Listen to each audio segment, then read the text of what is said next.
Hey guys, Ray from Love Your RV and Boat. Just a follow-up to yesterday's video where I showed you an issue with this alpha inverter.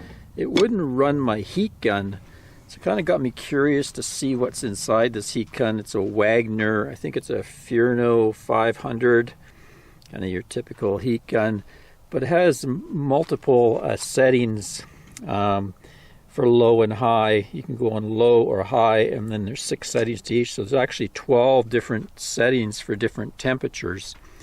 And it looks like the way they accomplished that, I kind of stripped it all apart here and pulled the main circuit board. You can see this feeds into that tube.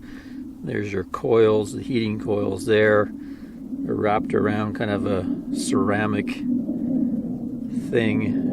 And then inside there's actually, looks like a maybe a temperature probe just for an auto shutdown in case something runs away and just keeps heating and heating as a safety device. Then on the other end of that fits in a little DC fan that runs through it.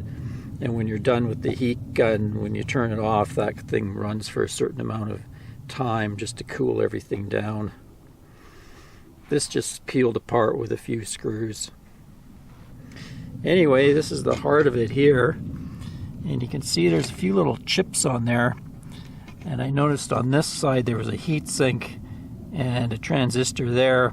So I think that's a type of a switch, either a field effect transistor or an SCR. Or anyway, a type of transistor that can be switched on and off with a pulse.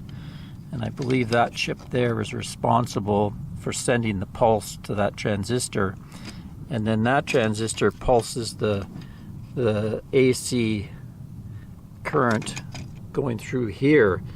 So I guess that this inverter just doesn't like all that pulsing happening, and kind of drives it crazy, and it shuts down for some reason. All kinds of other inverters I've tested that don't have that issue. It's just kind of a incompatibility. Probably because this is kind of a cheap end, $189 inverter. So for most applications it works fine, but obviously for this it doesn't.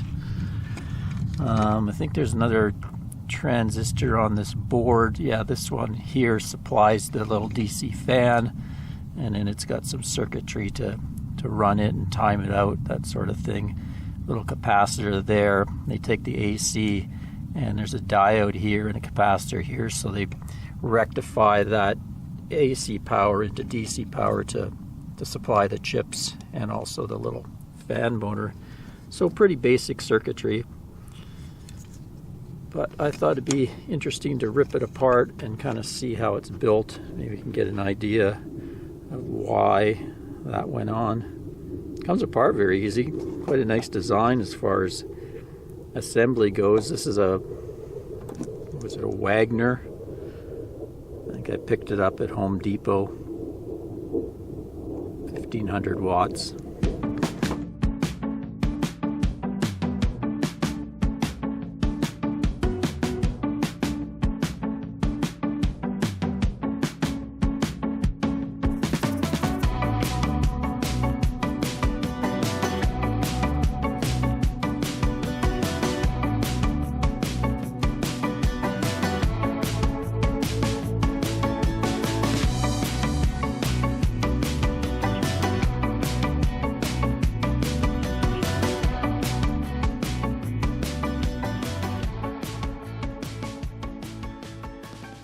There we go, back together.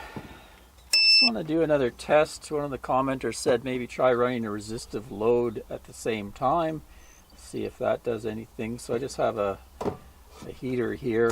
Just turn it on. Fan mode here. Give her a try. Turn this on. Nope, died right away. I'll just try this again at 600 watts, and turn this on to low. Now, instantly. So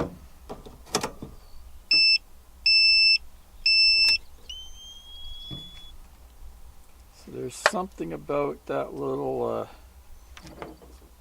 pulse mode supply in there. It just causes this thing to go into shutdown.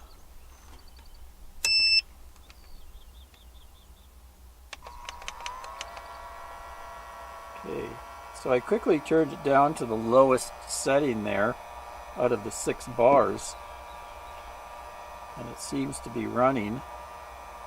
Let me just try to go to the higher heat. Well, that seems to be running there. And it's putting out maybe 250 watts. So that's the high heat, but the lowest segment of the high heat. Now let me try turning that up. No, as soon as I go to the next segment, bang.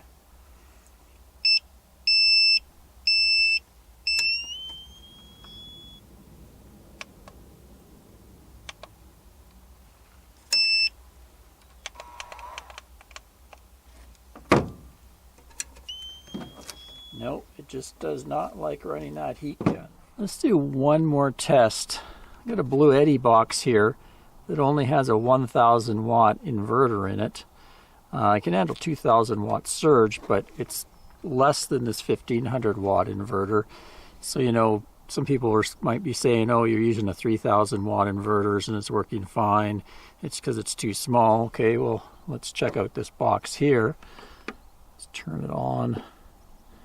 Turn on its AC, and this is what I'm doing to do the exact same thing. You push the button and its default position is 3 segments low heat. So there we go, 3 segments low heat, and this box is running it fine. It's reporting around 690, 670, sometimes bouncing around from 640 up to 700, so there is quite a bit of variation going on. So maybe that's what's tripping up that thing there. Anyway, it's able to run it no problem. Let's try even turning it up a bit. I'm at 5 segments low heat, and we're actually right around 1000 watts here. And this thing's handling it no problem. Let's even try full 6 segments. And 1100 watts. So this Blue Eddy, which has a lower rated inverter, is actually running it no problem. Back that off and we'll try the higher heat here.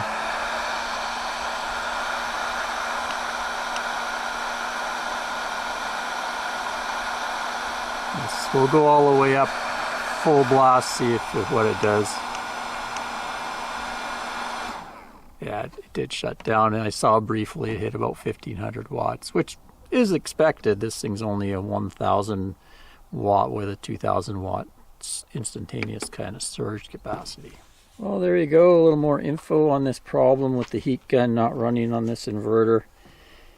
People may never even notice the problem. Like if you're using this for a lot of tasks, I ran an 800 watt shop vac off it, and various battery chargers ran fine off it, all kinds of things. But it wasn't until I tried my heat gun that I encountered this problem. And like I said in a previous video, I did have problems with this inverter on some lithium batteries that I used it with, where it would also shut down and cause issues. Till next time, Ray from Love You RV and Boat. Cheers, everyone.